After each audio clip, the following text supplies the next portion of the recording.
자,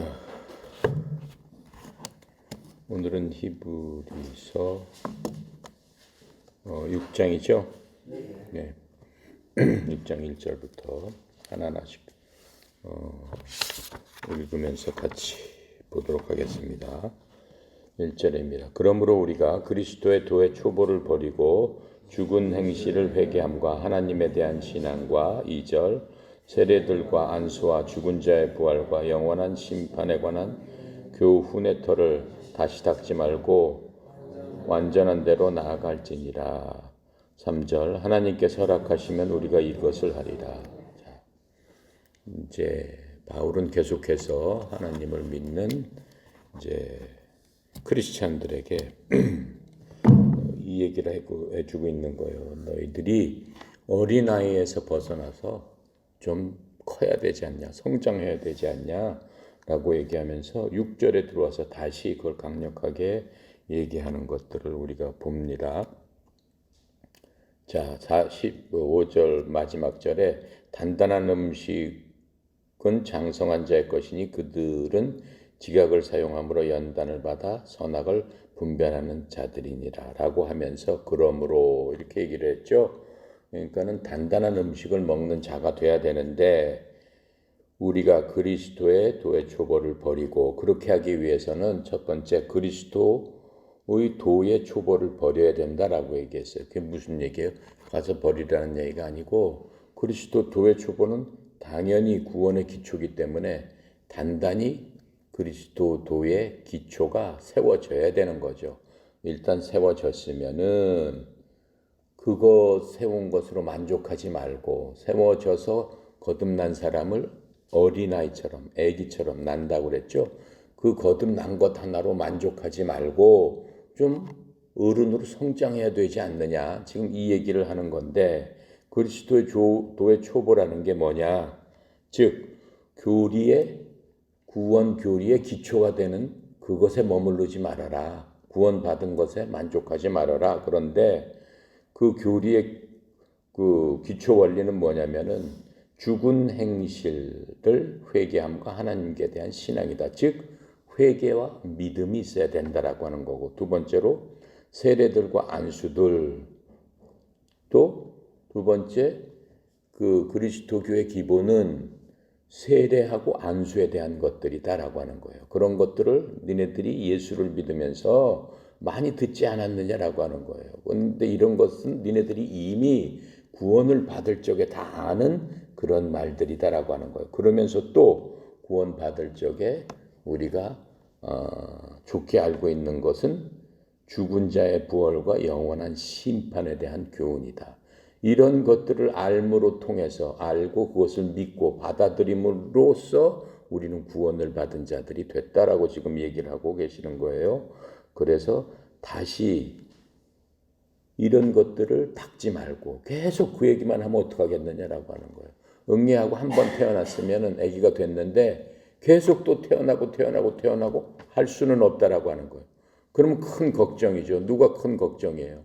아기가 자라나지 않으면 아기한테도 큰 문제가 있는 거고 키우는 누구예요? 부모한테도 큰 걱정거리가 되는 거예요.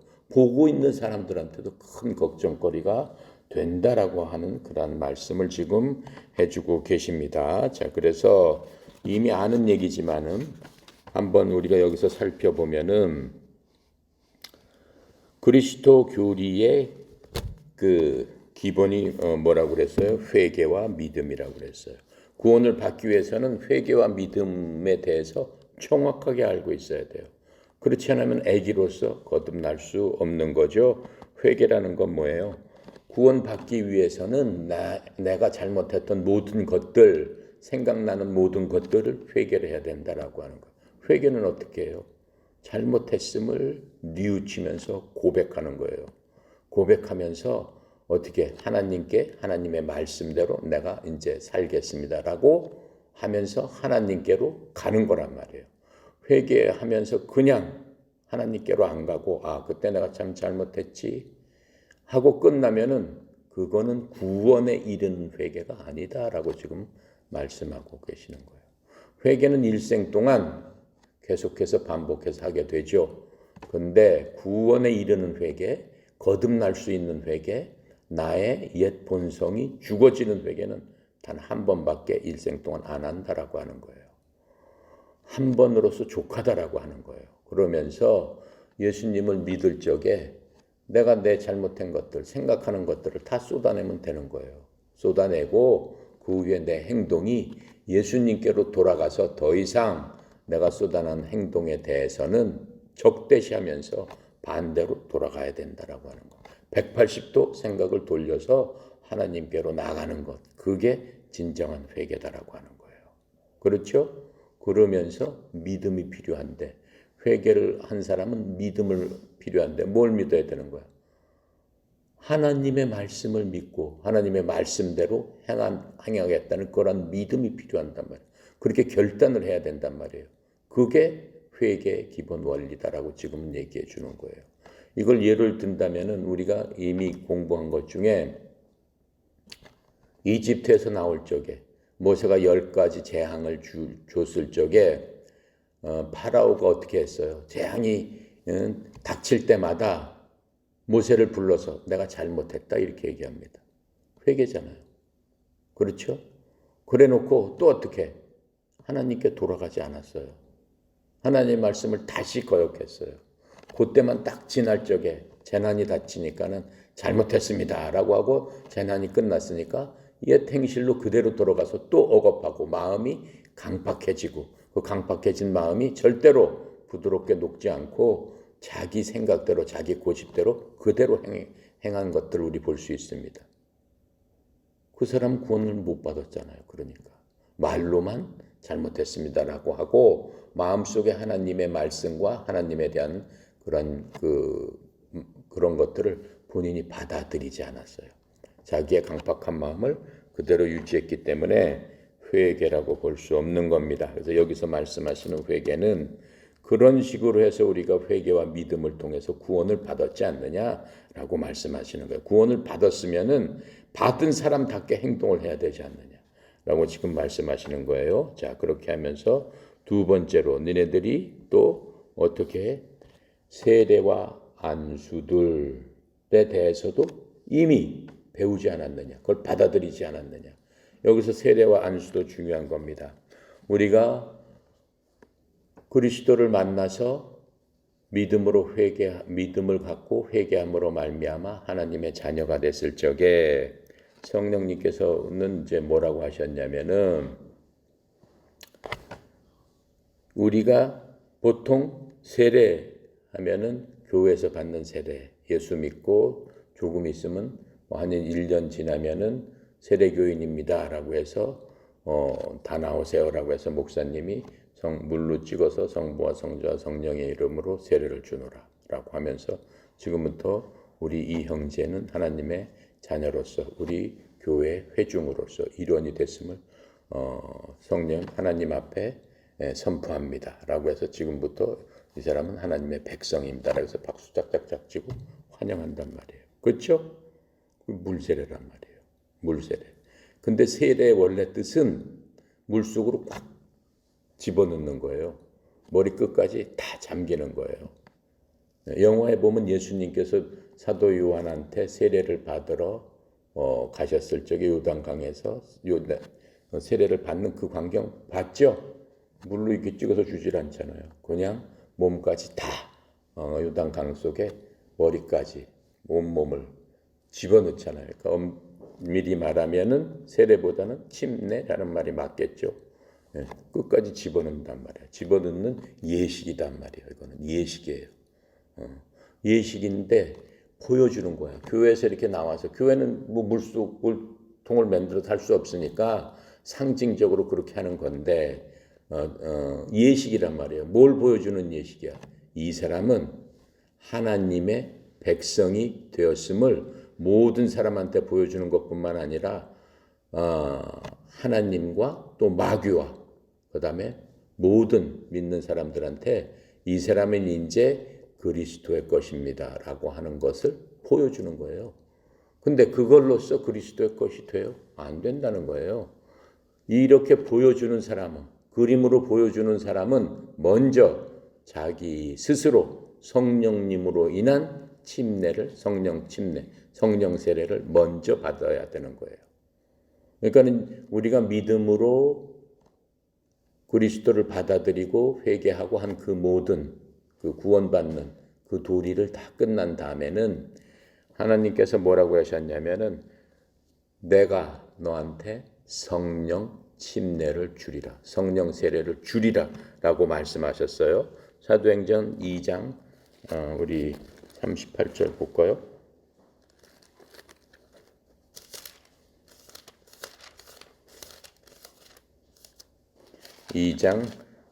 사도행전 고전의 1장 5절 볼게요. 1장 5절 보면은 신약성경 187페이지 1장 5절을 보면은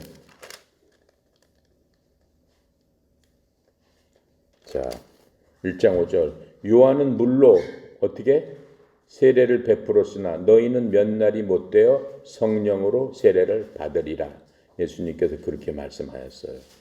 몇 날 못되어 성령으로 세례를 받으리라. 성령께서 너희들을 성령 안에 푹 집어넣는다라고 하는 거야. 성령으로 침례를 받으리라. 성령 안으로 완전히 푹 집어넣음을 받게 된다라고 하는 거예요. 언제? 한 장 넘어가서 2장 38절 볼게요. 2장 38절에 보면은 언제 그렇게 되냐면 베드로가 이르되 너희가 회개하여 각각 예수 그리스도 이름으로 세례를 받고 죄 사함을 받으라. 그리하면 성령을 선물로 받으리라. 죄 회개하고 예수님을 믿는 그 순간에 성령님께서 우리를 데려다가 성령 안에 침례를 준다라고 하는 거예요. 성령 세례를 준다라고 지금 말씀하시고 계시는 거예요. 그게 지금 요한이 얘기하는 그런 거다라고 얘기하는 거예요. 그 전까지는 예수님께서 이 생에 공생애를 사실 때까지는 그런 성령 침례가 성령 세례가 없었습니다. 예수님께서 이 땅에서 떠나가시고 난 다음에 부활하신 다음에 예수님께서 성령님을 이 땅에 보내주셔가지고 성령을 각 사람한테 믿는 각 사람한테 성령 세례를 주도록 하셨단 말이에요. 그렇죠? 그건 구약 시대는 이런 것이 없었어요. 근데 그리스도 이후 예수님께서 돌아가신 이후 즉 신약 시대부터 이러한 일들이 발생했다라고 하는 거예요. 그래서 지금 이 얘기를 하고 있는 거예요. 자, 그래서 이 성령 그 세례 여기서 말하는 지금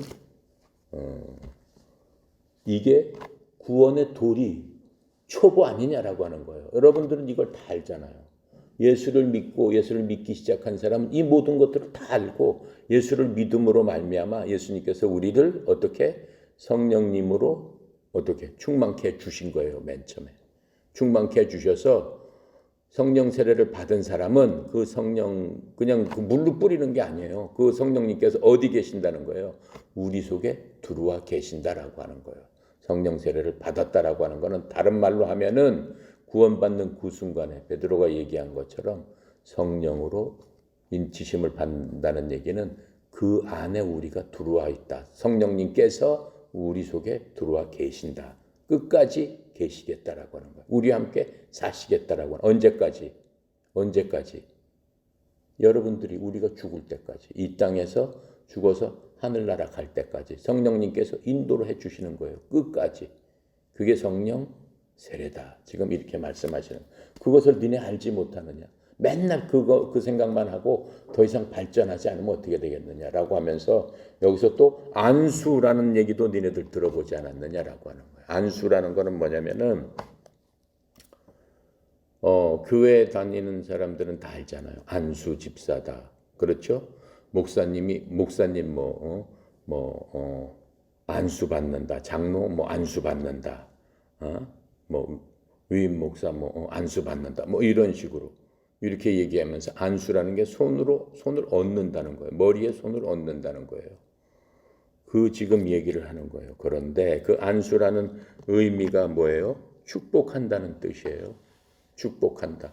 성경에서는 축복하는 거고 또 안수는 무슨 임직식하고도 관계가 있죠. 목사 안수 이러잖아요. 목사 안수 해서 목사 이제 신학교 나오고 다 됐을 적에는 목사 고시를 한 다음에 목사 안수를 줘요. 그래서 여러 목사님들 앞에서 무릎 꿇으면 여러 사람이 머리에 손 얹고 안수를 주는 그런 것들을 해요. 근데 그 안수를 함으로써 목사가 되는 건 아니에요. 그 안수를 안 받았다고 해서 목수가 안 되는 거 아니에요. 안수는 그냥 형식적인 의미예요. 안수라는 것의 뜻은 뭐냐면은 직분이 그때부터 시작됐다라고 하는 의미예요. 목사님은 지금부터 시작이 됩니다라고 하는 그냥 예식에 불과한. 안수 안 받으면 뭐 목사가 안 되나요? 안수 안 받았다고 무슨 그 직이 시작이 안 되는 건가요? 그런 건 아니잖아요. 예. 자, 그러니까는 안수에 대해서 우리가 그렇게 생각을 하면 되는 겁니다. 그래서 예수님께서 안수를 하신 경우가 있어요. 누구한테 안수를 하셨어요? 병자들, 그렇죠? 그 다음에 그 마귀 들린 그런 사람들, 병을 고치고 또 성령님을 받게끔 또 안수를 하고 또 교회에서는 특별한 일을 위해서 사람을 구분할 적에 또 선교사 파송 등 할 적에 안수를 해서 특별한 일을 구분하는 그러한 거지 안수하는데 무슨 능력이 있다라고 하는 게 안수가 무슨 능력이 있겠어요. 손을 뻗을 때는 거기서 무슨 힘이 나가겠어요. 인간이 그냥 보여주는 거예요. 이 사람은 지금부터 이 일을 하는 겁니다 하고 축복해주는 그런 의미가 있다라고 하는 겁니다. 그래서 그런 안수에 대한 교훈도 니네들이 갖고 있지 않았느냐 지금 말씀하고 계시면서 또 하나는 부활과 영원한 심판에 대한 교리 이런 것도 니네들은 이미 들어서 알고 있다라고 얘기하고 있어요. 부활은 뭐예요? 부활. 자, 요한복음 5장 24절 29절 볼게요. 부활에 대한 얘기가 나와요. 예수님께서 말씀하신 거죠. 요한복음 24장부터 29절까지 예수님의 말씀입니다. 내가 진실로 진실로 너희에게 이르노니 내 말을 듣고 나 보내신 이를 믿는 자는 영생을 얻었고 심판에 이르지 아니하나니 사망에서 생명으로 옮겼느니라. 즉 거듭났다 구원받았다라고 얘기를 하는 거예요. 신약 150페이지예요. 자, 그러면서 진실로 진실로 너희에게 이르노니 죽은 자들이 하나님의 아들의 음성을 들을 때가 오나니 곧 이때라. 듣는 자는 살아나리라. 부활한다는 거예요. 자, 그러시면서 아버지께서 자기 속에 생명이 있음 같이 아들에게도 생명을 주어 그 속에 있게 하셨고 또 인자됨으로 말미암아 심판하는 권한을 주셨느니라.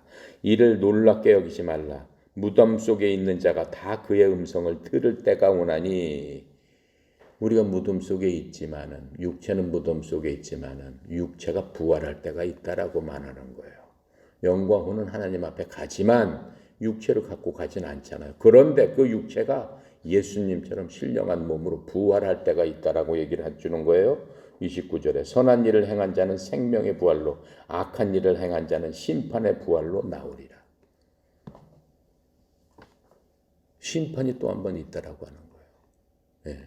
자, 여기서 그런 말씀을 하고 계시고 또 계시록 우리 20장 볼게요. 맨 끝에 요한계시록은 성경 맨 끝에죠. 신약 418페이지입니다. 계시록 20장 4절부터 6절까지 한번 볼게요. 자, 또 내가 보좌들을 보니 거기에 앉은 자들이 있어 심판하는 권세를 받았더라. 또 내가 보니 예수를 증언함과 하나님의 말씀 때문에 목배임을 당한 자들의 영혼들과 또 짐승과 그 우상에게 경배하지 아니하고 그들의 이모와 손에 그의 표를 받지 아니한 자들이 살아서 그리스도와 더불어 어떻게 천년 동안 왕노릇하니. 천년 왕국을 얘기하는 거예요. 이제 예수님께서 재림을 하셔서 그 하나님 안에 들어가 있는 사람, 즉 왕노릇하는 사람이 두 종류가 있는데 그때 7년 환란을 이때까지 이제 겪어야 되는 사람들이 있어요. 근데 7년 환란을 겪지 않는 사람들이 있어요. 우리들은 7년 환란을 겪지 않아요. 어떤 사람들이야? 성령님께서 이미 우리 속에 들어와 있는 사람들, 즉 구원받은 사람들. 그 사람들은 예수님이 천년왕국을 이 땅에 세우시기 위하여 다시 한번 오실 거 아니에요. 오실 적에 우리는 호련한 몸으로 변해서 어떻게 그리스도와 함께 그 7년 동안 하늘에 있다가 이 땅으로 그리스도와 함께 내려와요. 그러면 7년 동안 있을 경우는 뭐야? 내 속에 성령이 없는 분들은 7년 동안 환난을 이 땅에 겪어야 되는데 겪으면서도 끝까지 그분이 그리스도였구나. 그분이 하나님이구나. 이제 믿어야지 하면서 믿음을 잃지 않는 사람들. 근데 7년 환난을 겪으면서 그리스도를 믿기는 정말로 어려운 거예요. 그 당시는 여기에 보면은 이마와 손에 표를 받지 아니한 자들. 7년 환난 동안은 이마와 손에 표를 받지 않으면은 마귀가 주는 거예요. 모든 거래를 할 수 없어요. 물건을 살 수도 없고 팔 수도 없고 아무것도 할 수 없어요. 그러니까는 이 표를 받지 않았는데 그래도 내가 마귀의 표는 받지 않겠다. 죽으면 죽으리라. 라고 끝까지 신앙을 지켜 뒤늦게만 아마 지킨 거죠. 그런 사람들을 지금 얘기하는 거예요. 그 사람들은 살아남아서 그리스도와 함께 천년 왕국을 해요. 이 얘기는 누구? 믿지 않는 사람들 중에서 지킬 사람을 얘기하는 거예요. 자, 그러면서 5절에 그 나머지 죽은 자들은 2000년이 차이까지 살지 못하더라. 죽어있던 사람은 1000년 때까지 못 살아나요. 그대로 부활을 못해요. 그대로 그냥 지옥에 있는 거예요. 자, 그러면서 이는 첫째 부활이라. 첫 번째로 부활하는 일들이 이제 나타나는 거예요. 죽었던 사람들이 다 부활하게 되는 거예요. 예수 믿는 사람만 그렇게 되는 거예요. 무덤이 열리고 그리스도가 올 적에 신령한 몸으로 죽게 돌아가는 거예요. 우리는 신령한 몸이 돼서 그대로 뚫고 올라가는 거예요. 예수님 오시면 죽음을 보지 않고 그 얘기하는 거예요. 6절에 이 첫째 부활에 참여하는 자들은 복이 있고 거룩하도다. 둘째 사망이 그들을 다스리는 권세가 없고 도리어 그들이 하나님과 그리스도의 제사장이 되어 1000년 동안 그리스도와 더불어 왕노릇하리라. 우리의 운명은 이렇다라고 지금 얘기를 하고 있는 거예요. 부활에 대해서 니네들이 이미 이 얘기 듣지 않았느냐? 왜 그냥 거기에 머물러서 이 땅 살면서 거기에 만족하고 있는? 지금 하나님께서 그렇게 말씀을 해 주시는 거예요. 그러면서 다시 한번 읽어볼게요. 이게 지금 7절부터 15절까지 그냥 쭉 읽어볼게요. 1000년이 참에 사탄이 그 옥에서 놓여 그 얘기는 뭐냐면 1000년 동안 이 땅에서 가면은 사탄을 결박해버린다고 그랬어요. 그러니까 하나님을 대적하는 사탄이는 이 땅에 없는 거예요. 1000년 동안은. 예수님께서 다시 오실 적에는. 그리고 우리가 예수님과 같이 이 땅을 다스리는 자가 되는 거예요. 그런데 1000년이 지났을 적에는 다시 사탄이가 옥에서 무저갱에서 풀어진다라고 하는 거예요. 어떻게 돼? 나와서 땅의 사방 백성 곧 곡과 마곡을 미혹하고 모여 싸움을 붙이리니 그 수가 바다의 모래와 같으리라. 1000년 후에 다시 한번 난리가 쳐지는 거예요. 그러면서 그들이 지면에 널리 퍼져 성도들의 진과 사랑하시는 성을 두르며 하늘에서 불이 내려와 그들을 태워버리고 또 그들을 미혹하는 마귀가 불과 유황 못해 던져지니 거기서 그 짐승과 거짓 선지자도 있어 세세토록 밤낮 괴로움을 바로. 드디어 마귀의 끝을 얘기하는 거예요. 지옥의 불못에 마귀를 잡아서 곡과 마곡의 전쟁에서 하나님께서 그리스도께서 마귀의 전쟁을 잡아서 던져버리겠다라고 말씀하시고 11절에 또 내가 크고 흰 보좌 위에 앉으신 이를 보니 땅과 하늘이 그 앞에 그 앞에서 피하여 간데 없더라. 내가 전번에 우리 얘기했죠. 하나님께서 행력을 붙들고 계신다고 그랬잖아요. 온 세상 만물을 만드시면서 그리스도께서 행력으로 이 세상 만물을 질서를 붙들고 계시는데 이 곡과 마곡의 전쟁이 끝나고 어떻게 마귀를 잡아가지고 무조갱으로 이제 집어넣은 다음에는 어떻게 된다는 거예요. 하늘과 땅이 없애버려진다라고 하는 얘기가 나오는 거예요. 또 내가 보니 죽은 자들이 큰 자나 작은 자나 그 보좌 앞에 서 있는데 책들이 펴 있고 또 다른 책이 펴졌으니 곧 생명책이라. 죽은 자들은 자기 행위에 따라 책들에 기록된 대로 심판을 받으나 바다가 그 가운데서 죽은 자들을 내주고 또 사망과 음부도 그 가운데서 죽은 자들을 내주며 각 사람이 자기의 행위대로 심판을 받는다. 두 번째 부활하는 거예요. 이 세상에서 죽었던 모든 자들은 다시 나오는데 하나님 앞에 심판의 부활로 나온다라고 하는 거예요. 그러면서 이제 영영이 자기네들 갈 곳을 정해주기 시작하는 거예요. 14절에 사망과 음부도 불못에 던져진 이것은 둘째 사망이라 곧 불못이다. 그렇죠? 사망도 없어지는 거예요. 모든 것들을 완전히 불 가운데로 다 집어넣어 버리는 거. 그러면서 15절 누구든지 생명책에 기록되지 못한 자는 불못에 던져지리라.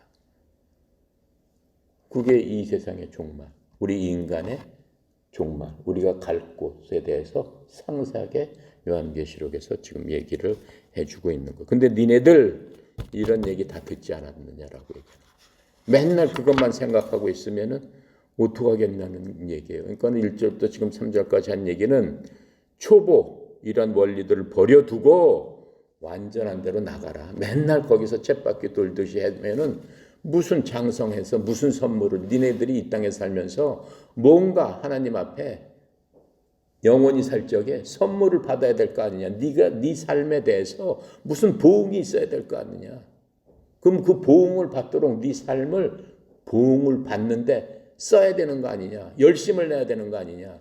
히브리서의 그 주제는 사실은 그런 거예요. 그러면서 지금 그 말씀을 해 주시는 거예요. 그러면서 이제 4절부터 8절에서 사람들을 일깨우는 얘기를 하는 거예요.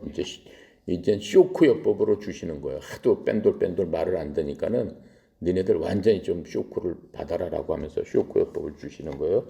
자, 4절부터 8절까지 읽어봅시다. 한번 빚을 받고 하늘의 은사를 맛보고 성령에 참여한 바 되고 하나님의 선한 말씀과 내세의 능력을 맛보고도 타락한 자들은 다시 새롭게 하여 회개할 수 없나니 이는 그들이 하나님의 아들을 다시 십자가에 못 박아 드러내고 유혹되게 함이라. 여기까지만 해볼게요. 자, 이건 또 쇼크란 말이에요. 뭐 한번 잘못했고 뭐 예수는 믿긴 믿었는데 그 타락을 했단 말이야. 그래서 이제 더 이상 하나님의 말씀하고도 떨어져 갖고 친구들을 만나고 친구들하고 뭐 놀다 보니까 교회도 안 가겠고 하나님의 말씀도 뭐 생각도 안 나고 이거 어떻게 살다 보니까 인생이 점점 하나님하고 멀어지는 그런 사람들이 허다합니다. 많습니다. 자, 그런 사람들에 대한 얘기예요. 그런 사람들에 대한 얘기인데 여기서는 뭐라고 얘기했어요? 한 번 빚을 받고 구원받았다는 얘기죠. 그렇죠? 아까 내가 구원의 교리에 대해서 얘기했어요. 예수님을 믿고 회개하고 예수님의 말씀대로 행했을 적에 하나님께서 우리한테 주시는 선물이 있는데 그 순간에 뭘 준다라고 그랬어요?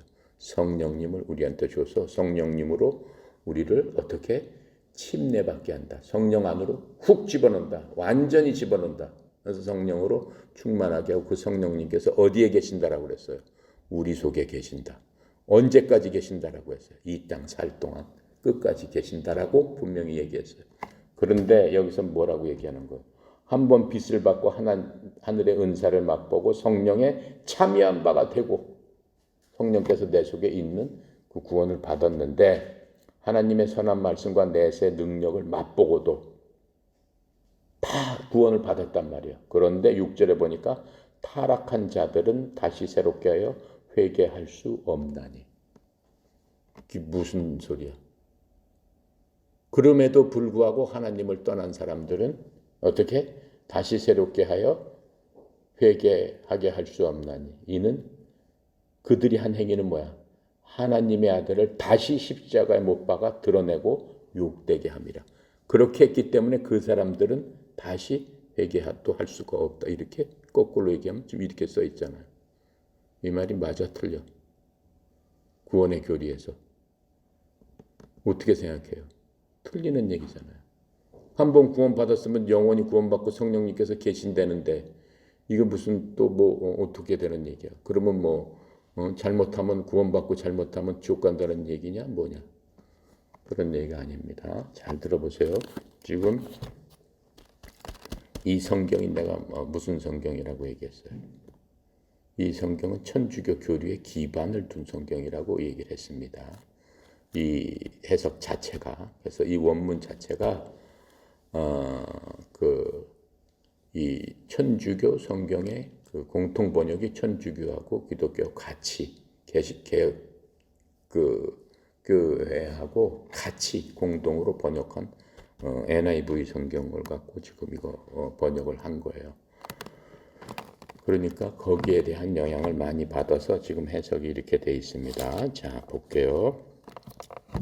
4절은 똑같아요. 한 번 빚을 받고 하나님의 선물을 맛보고 성령님께 참여한 자가 되고 하나님의 선한 말씀과 오는 세상의 권능을 맛본 자들이, 거기까지는 뭐 같은 의미예요. 6절 보겠어요. 만일, if라는 말이 있어요. 원문에는 if they shall fall away, 만약에 그들이 떨어져 나간다면은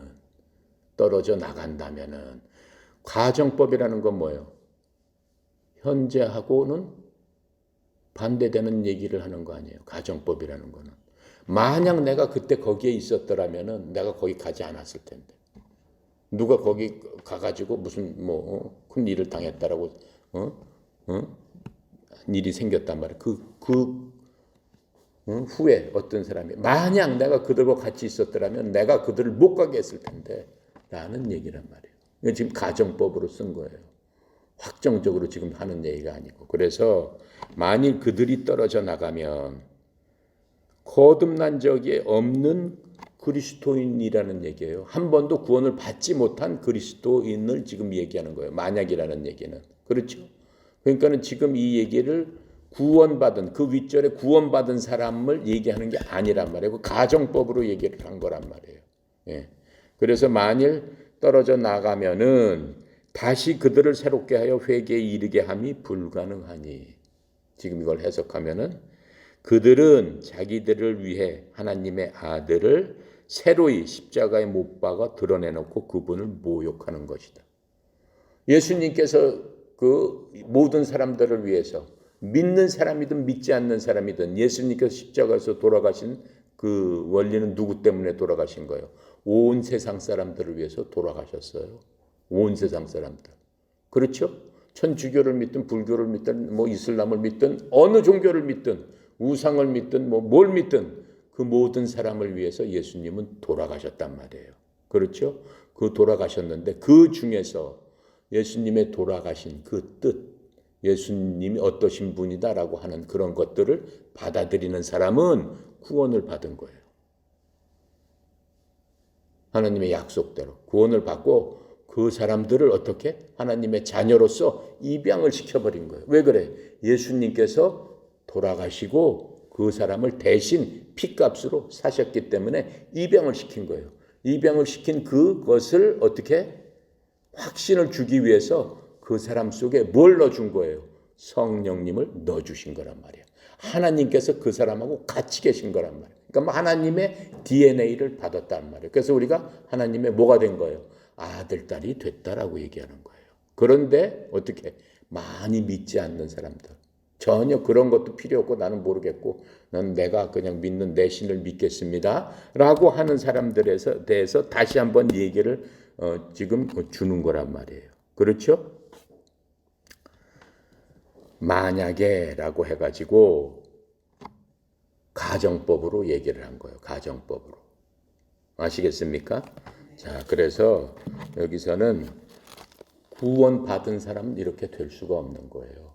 예. 그러나 만약에 지금 일어나지 않는 일을 가정법으로 얘기를 해서 이 사도 바울이 쇼크요법으로 강하게 지금 얘기를 하고 있는 거예요. 자, 그렇게 하고 이 말씀은 지금 어떻게 보면은 그 신약에 있어서 예를 들어서 좀 신학적으로 얘기하면은 예를 들어서 알미니안주의라는 게 있어요. 알미니안주의는 뭐냐면 구원을 받아도 타락하면은 구원을 잊어버린다. 성령님께서 떠나버린다. 이렇게 얘기하는 거예요. 구원을 받아도 타락하면 떠나버린다. 근데 다시 회개하면 어떻게 할 수 있다? 다시 구원을 받을 수 있다. 그게 알미니안주의예요. 알미니안주의는 맞지 않는 얘기예요. 예. 그 알미니안주의를 갖다가 하는 그런 그 교회들이 있어요. 그러니까는 교파로 보면은 알미니안주의를 받아들이는 그 교회는 감리교, 성결교, 그 다음에 오순절 교파 이런 데는 구원을 잃었다 받았다 한다고 하는 거예요. 그럼 구원을 잃지 않기 위해서는 니네들 열심히 교회 나오고 열심히 11조하고 열심히 교회 말 잘 듣고 열심히 뭐 해야 되고 열심히 뭐 해야 되고 그걸로써 사람들을 겁을 줘서 사람들을 힘들게 한단 말이에요. 맞지 않는 교리예요. 그거는 절대 있을 수 없는 교리예요. 왜 그래? 하나님께서 이미 한 번 구원을 받은 자는 하나님의 사람으로서 끝까지 내가 지켜주겠다라고 하시는 그런 말씀이 너무나 많이 있습니다. 보면은 이것을 구원의 영원한 보장이라고 하는 거예요. 구원의 영원한 안전 보장.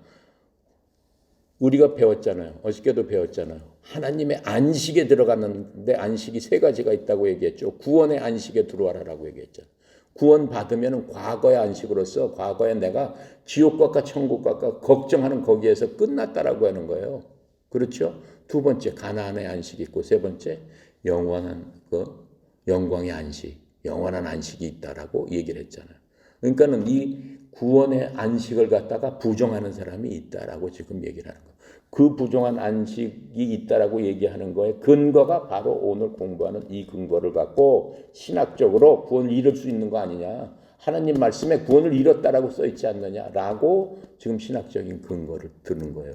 히브리서의 규정을 갖고. 근데 여기뿐만 아니라 히브리서 10장 26절부터 39절도 지금 이러한 식으로 써놨어요. 바울이. 그래서 이 두 가지가 구원은 이룰 수 있다라는 신학적인 근거로 사람들이 제시하고 있어요. 근데 그것은 맞지가 않아요. 우리가 공부한 것 중에 히브리서 5장 9절 옆에 보면 뭐라고 써 있어요? 온전하게 되셨은즉 자기에게 순종하는 모든 자에게 어떻게? 뭐라고 써 있어요? 영원한 구원의 근거가 되시고 영원이라고 그랬잖아요. 내가 믿었을 적에 일단 믿고 구원받으면 영원한 구원의 근거다라고 얘기했잖아요. 근데 그 영원이라고 만약 잃었다 받았다 하면은 잠시 있겠어야지 영원이 아니고. 그렇죠? 근데 하나님께서는 여기서 영원한 근거가 된다라고 분명히 말씀을 해 주셔서 그건 아니다라고 말씀을 하고 계시는 거예요. 또 7장 25절 볼게요. 그 옆에 7장 25절에 보면은 그러므로 자기를 힘입어 하나님께 나아가는 자를 어떻게 온전히 구원하실 수 있으니 성경 원문에는 뭐라고 써 있냐면 온전히를 끝까지 구원하실 수 있으니 한 번 구원을 했으면 끝까지 네가 지치고 힘들어서 비록 하나님을 떠나 있을지라도 성령님께서는 너를 떠나지 않는다라고 하시는 말씀이에요. 너한테 네 속에서 탄식하면서 너를 위해서 중보해서 기도한다라고 말씀하시는 거. 그리고 우리가 예수님을 배웠잖아요. 예수님 부활하시고 대언자로 이 땅에서 살다가 돌아가셔서 대제사장이 돼서 하나님 우편에 앉아 계시면서 성도들의 연약함을 모르시는 분이 아니시다. 인간 예수님으로 오셔가지고 인간으로 오셔서 우리의 연약함을 체휼하셔서 인간의 생사고락 이 모든 것들을 알고 인생 살면서 구원받더라도 니네들이 어렵고 힘들 적에 넘어지는 것을 알기 때문에 예수님께서 그리스도께서 하나님 옆에 앉아서 구원받은 백성들을 중보하시느니라 라고 말씀하고 계시잖아요. 그렇죠? 그러니까 절대로 구원은 잊어버릴 수 없다라고 하는 것들을 알려주고 계십니다. 또 9장 12절 히브리서 9장 12절 옆에 절 보면은 염소와 송아지의 피로 하지 아니하고 오직 자기의 피로 뭘 이루셨어요? 영원한 속죄를 이루셨단 말이에요. 영원한 속죄를 이루어 주신 거란 말이에요. 예수를 믿었을 적에. 만약에 구원을 잃었다 팔았다 하면은 옛날 구약시대처럼 어떻게 되는 거예요? 계속 예수님을 죽었다 살렸다 그렇게 하는 수밖에 없잖아요. 구원을 이루기 위해서는 다시 희생제물이 필요한 거잖아요. 그게 아니다라고 지금 얘기하는 거예요. 여기서는. 그렇죠? 자, 그렇게 하면서 15장 볼게요. 15절 9장 15절에 보면은 이로 말미암아 그는 새 언약의 중보자시니 이는 첫 언약 때 범한 죄에서 속량하시려고 죽으사 우리를 구원시키려고 죽으셨단 말이에요. 부르심을 입은 자들로 하여금 우리는 하나님 앞에 부르심을 입은 자들이에요. 그렇죠? 하나님의 부르심을 입지 않았으면 구원 받을 수 없다라고 하는 거예요. 부르심을 입은 자로 어떻게 영원한 기업의 유산을 얻게 하려 함이라.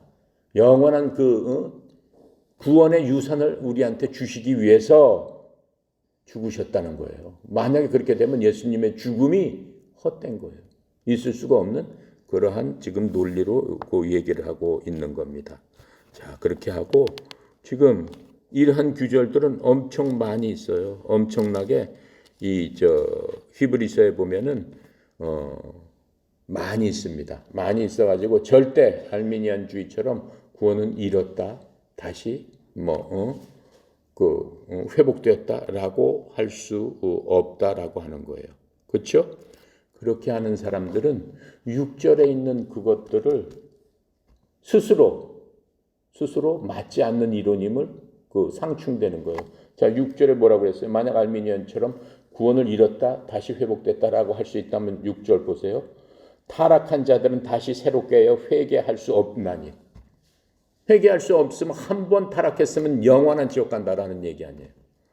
한 번 구원을 받고 하나님한테 떨어져 나간 자는 영원히 다시 돌이킬 수 없다라고 지금 얘기하고 있잖아요. 그런데 지금 알미니안주의들은 뭐라고 얘기하는 거예요?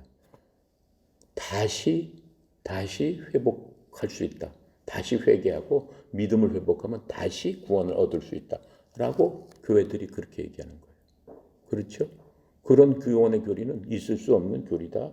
지금 라고 얘기하는 것들을 우리가 쉽게 볼 수 있습니다. 자, 그래서 여기 보면은 어떤 사람들은 여기 봐라. 5절에 하나님의 선한 말씀과 내세의 능력을 맛봤다.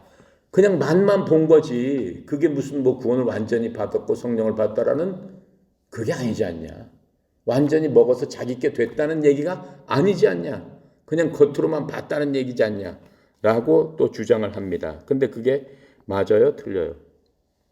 히브리서 2장 9절 봐요. 틀린 얘기예요. 맛봤다라는 얘기는 먹었다라는 얘기하고 똑같다라는 얘기예요. 히브리서 2장 9절 읽어봅시다.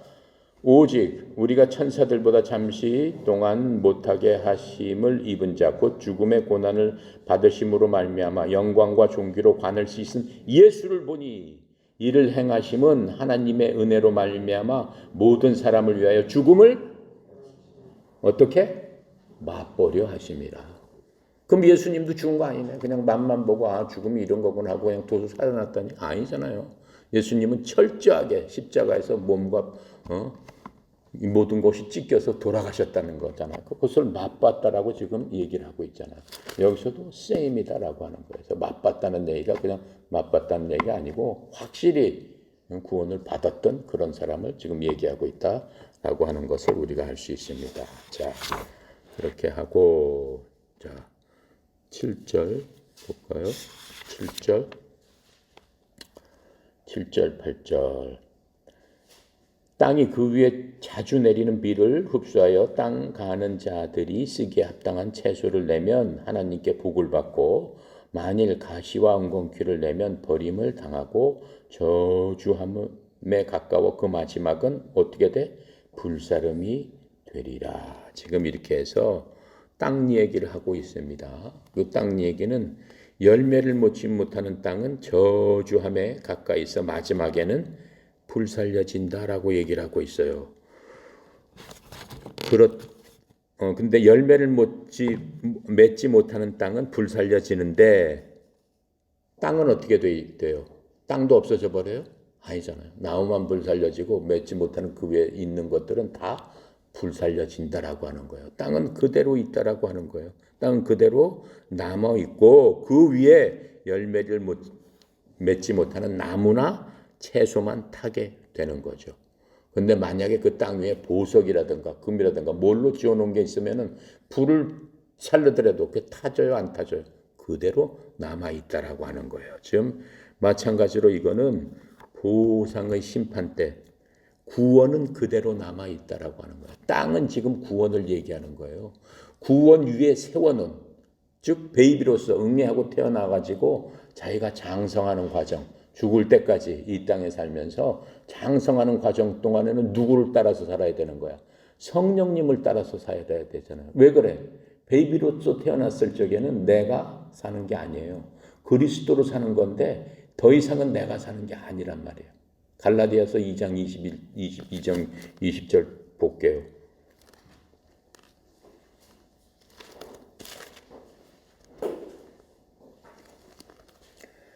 베이비로 태어났을 적에 그 이후에 사는 삶을 얘기하는 겁니다. 304페이지입니다. 갈라디아서 2장 20절, 신약성경 304페이지예요. 자, 갈라디아서 2장 20절. 내가 그리스도와 함께 십자가에 못 박혔나니 그런즉 이제는 내가 사는 것이 아니요 오직 내 안에 그리스도께서 사시는 것이라. 이제 내가 육체 가운데 사는 것은 나를 사랑하사 나를 위하여 자기 자신을 버리신 하나님의 아들의 믿음으로 내가 사는 것이다. 하나님의 아들을 믿는 믿음 안에서 사는 것이가 아니고, 원래 뜻은 뭐예요? 하나님의 아들의 믿음으로 내가 사는 것이다 라고 말씀을 하고 계시는 거예요. 그러니까 우리가 베이비로 태어났을 적에는 어떻게 된다는 거예요? 태어나기 위해서는 내가 죽었다라고 하는 거예요. 뭐가 죽었어? 예수님 십자가 돌아가셨을 적에 내가 예수님을 믿는 순간에 너도 네 죄된 육체도 내가 너 때문에 죽는데, 사실은 영적으로 보면은 너도 나랑 같이 죽자 해서 죽는 거예요. 근데 우리는 살아있잖아요. 실제로는. 그렇죠? 근데 하나님께서는 그렇게 보신다라고 하는 거예요. 그러시면서 이제는 예수님께서 부활하셨을 적에 너도 부활했다라고 하는 거예요. 부활했기 때문에 이제 옛날 내가 죄된 육체는 더 이상 나하고 상관이 없는 거예요. 부활된 육체는 어떻게 되는 거예요? 예수님 속에서 부활했기 때문에 내가 사는 것이 아니요, 죄된 내가 사는 것이 아니요, 예수로 말미암아 산다라고 지금 얘기하고 있어요. 그렇죠? 그러면서 내가 부활한 예수 믿고 거듭난 육체는 어떻게 되는 거예요? 내 믿음으로 사는 게 아니요, 이제는 내 속에 있는 성령님의 믿음으로 산다. 지금 그 얘기를 하고 있는 거예요.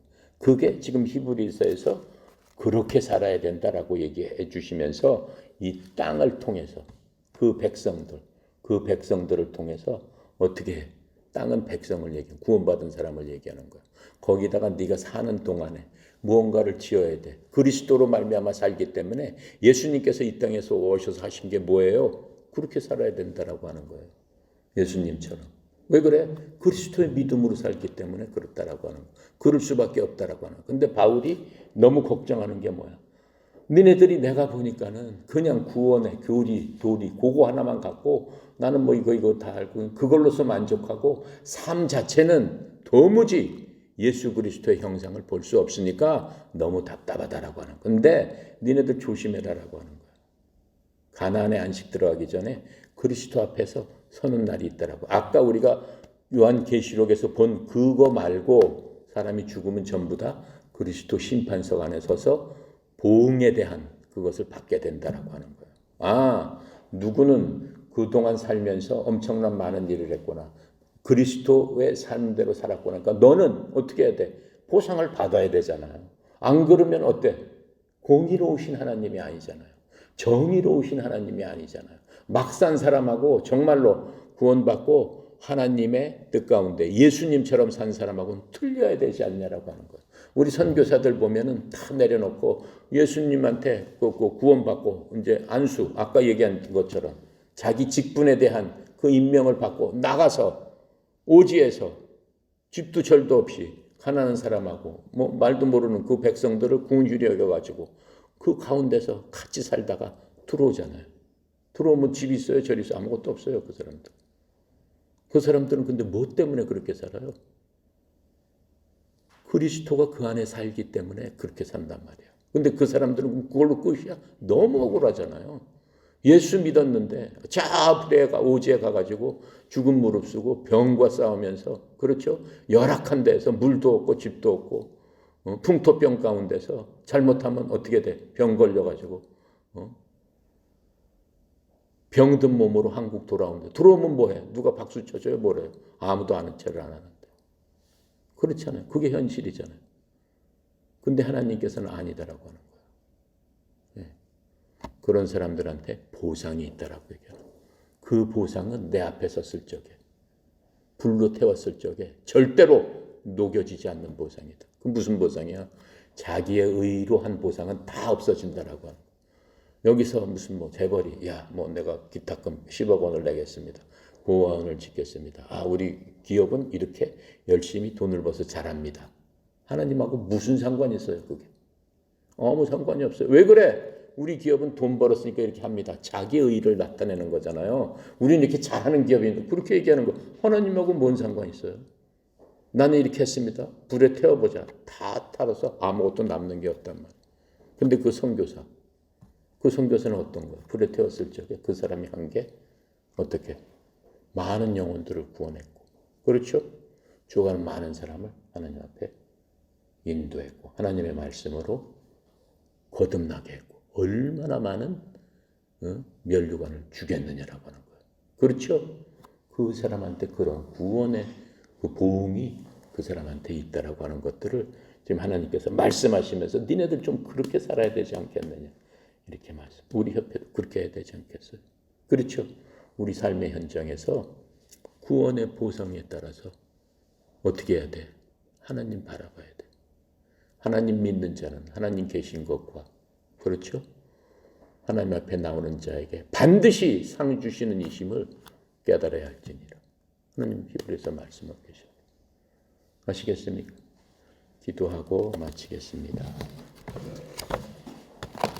감사하시고 거룩하신 하나님 아버지, 참으로 은혜 감사합니다. 이 시간 하나님께서 우리의 삶이 어떠한 삶이 되어야 되는지를 바울을 통해서 말씀으로 깨우쳐 주시니 우리 마음이 하나님의 주신 그 마음으로 말미암아 하나되게 하셔서 주의 백성으로서, 하나님의 종으로서 하나님을 신실하게 믿기 원하는 그런 자들로서의 삶으로서 회복될 수 있도록 성령님께서 가르쳐 주시고 인도하여 주셔서 우리의 삶이 하나님과 동행하며 평강 가운데 주를 높이는 그러한 저희들 다 되도록 주여 도와주시옵소서. 특별히 옆에 속해 있는 우리 교육생들, 또 선수들, 또 지도자들, 지부장들, 삶의 현장에서 어디에 나가 있든지 무엇을 하든지 하나님의 그 큰 사랑에 힘입어서 그 사랑의 깊이와 높이와 폭과 너비를 깨달고 그리스도 안에서 그리스도답게, 그리스도의 자녀답게 삶을 살아서 하나님의 기쁨이 되고 하나님의 영광이 되는 삶을 사는 저희들 다 되도록 주여 축복하여 주시옵소서. 특별히 송영희 이사장님, 하나님의 은혜 가운데 협회를 하나님의 말씀으로 세우려고 노력하며 또 협회에 속해 있는 모든 우리 회원들 한 사람이라도서 구원에서 떨어지지 않도록 노심초사하며 기도하는 그 마음을 하나님께서 위로하시고 주의 종을 통해서 하나님의 놀라운 은혜를 체험할 수 있도록 사용하는 축복의 통로가 되어서 주의 종이 가는 곳곳마다 큰 영광 하나님 받으시옵소서. 모든 것 주께 의탁하며 감사드리며 예수 그리스도 이름으로 기도드렸나이다. 아멘. 감사합니다.